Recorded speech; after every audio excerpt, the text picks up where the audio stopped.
is episode 493. And before we get into talking about challenging yourself, let's just do a quick review on what we talked about last podcast, and that was your complacent zone. And the complacent zone is basically you have this mental line of support and a mental line of resistance. The support is where you go, enough is enough. I'm not going to take this anymore. I'm going to take some action, whether it's financially, weight-wise, relationship. But our mental line of support is where we start to take action. Our mental line of resistance is just at the end of our complacent zone. It's when things get challenging, when things get difficult, and at that time we tend to back off unconsciously from stepping out of it. And what makes up the mental support and mental resistance is our beliefs, our values, our emotions, and our past experiences. And in order to break out of this complacent zone, we need to use the mental strength skills of goal setting, mental rehearsal, energy management, and self-talk. If this is your first time listening, you can go back to the last episode and hear a more complete description of your complacent zone. So now we're going to be talking about challenging yourself. And if you've been listening to the podcast for any length of time, you know this is what mental strength is about challenging yourself, facing your fears, taking action, living an adventurous life.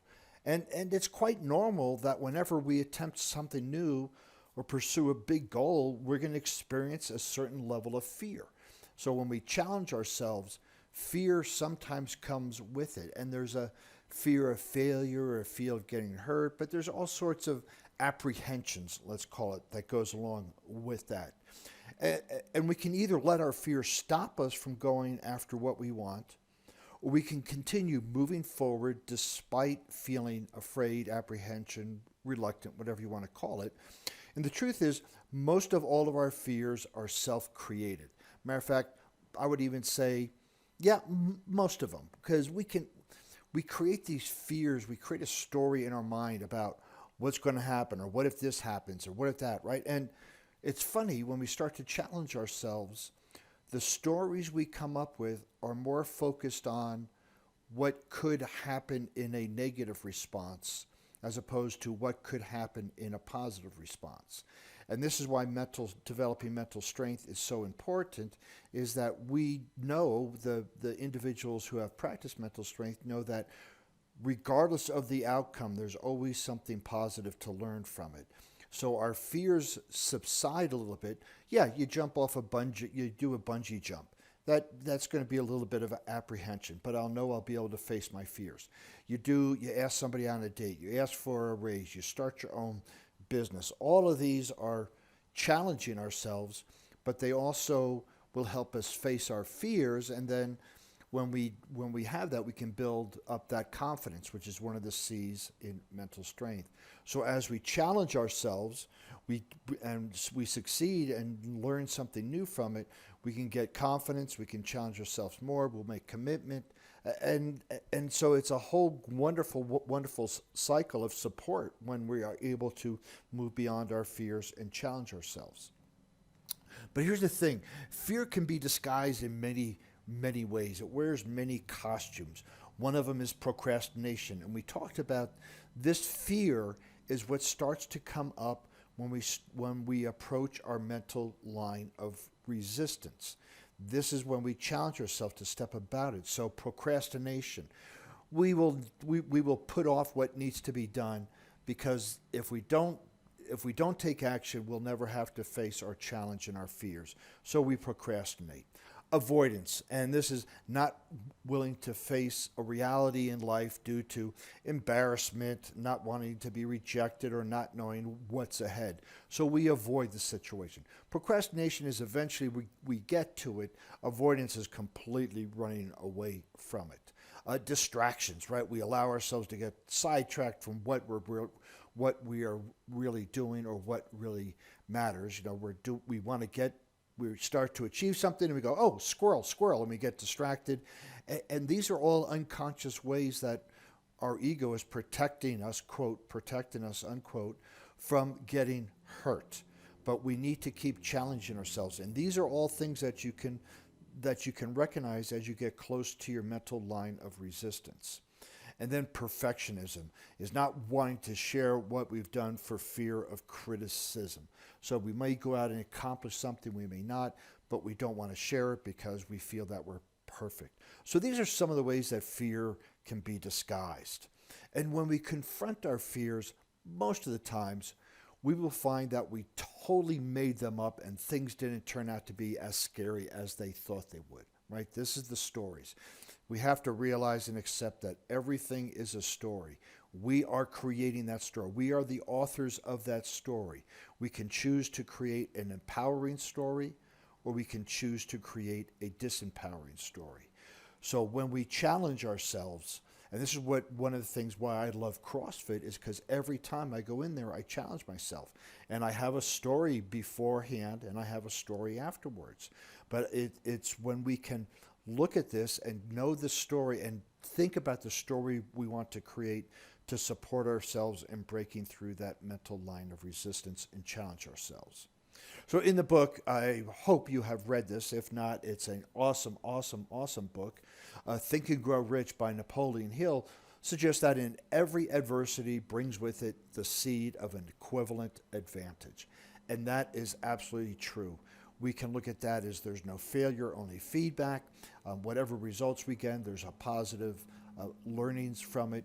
But with it really does the equivalent. And I would say that every adversity brings with it the seed of an equivalent advantage for you to become not a better person, but a stronger person, a more developed individual. And if we can start viewing our challenges or our fears from a different perspective, then we are bound to learn valuable lessons and grow in the process. And when we can understand this, challenges, we will actually go out and look for challenges because we will not be the same person after we succeed. Even if we don't succeed, we will not be the same person. But if we continue to do the same thing over and over and over again, it's going to get boring. And the universe is not about boredom. The universe is about creativity. Think about this. The universe has never duplicated itself, never created the same thing twice. Every snowflake is different. Every tree is different. Every person is different. Every blade of grass is different. And so your life needs to be different. And your life needs to be different by challenging yourself. If we don't challenge ourselves and be creative with how we do it, we get into boredom. And boredom is not part of the universe. The universe is always creating something different all the time. You are part of the universe. It's your rightful duty to create something new all the time. And that means you need to challenge yourself. So here are 5 life learnings that potentially can come from challenging yourself, or potential life learnings that will come from challenging yourself. You will deal with adversity a lot better. So as you do anything is a reflection of how you do everything. If you're out recreation-wise, climbing mountains, doing hiking, mountain biking, anything that pushes yourself, that will translate into a mindset at work. So you'll be able to push yourself and deal with the adversity a lot better. You'll appreciate the importance of being prepared, right? When you go out to challenge yourself, you need to be prepared. You need to have, your wits about you, your energy, everything. You'll be prepared mentally, physically, spiritually, and emotionally, and you'll know the importance of being prepared. You will know why risks in life are important, because when you challenge yourself, and whether you succeed or not, you learn something, but eventually you will succeed in your challengings. You'll know that it adds to your life. It adds a texture to your life. It adds color to your life. It adds excitement and thrills. And again, life is meant to be enjoyed. It's not boredom and repeating the same thing over and over again. And you will value taking the right actions, right? So you can either sit home on the couch or you can go climb a mountain. Climbing the mountain is the right action because you sit at home all the time.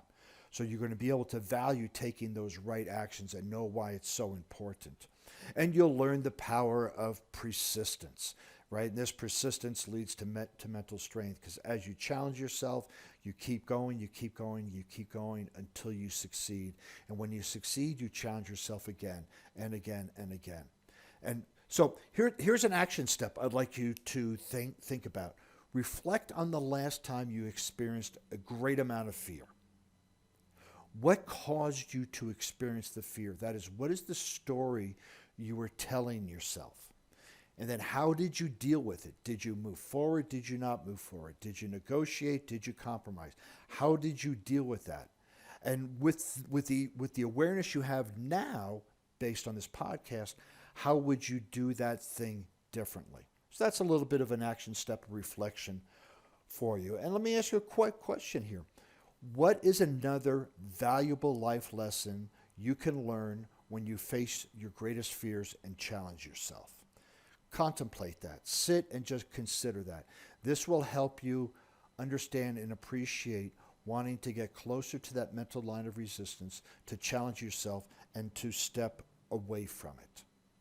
So next week, again, I think I'll wait for people to suggest comments, suggest things that they'd like me to talk about. And if not, I will sit and meditate and let the universe download to me the next topic.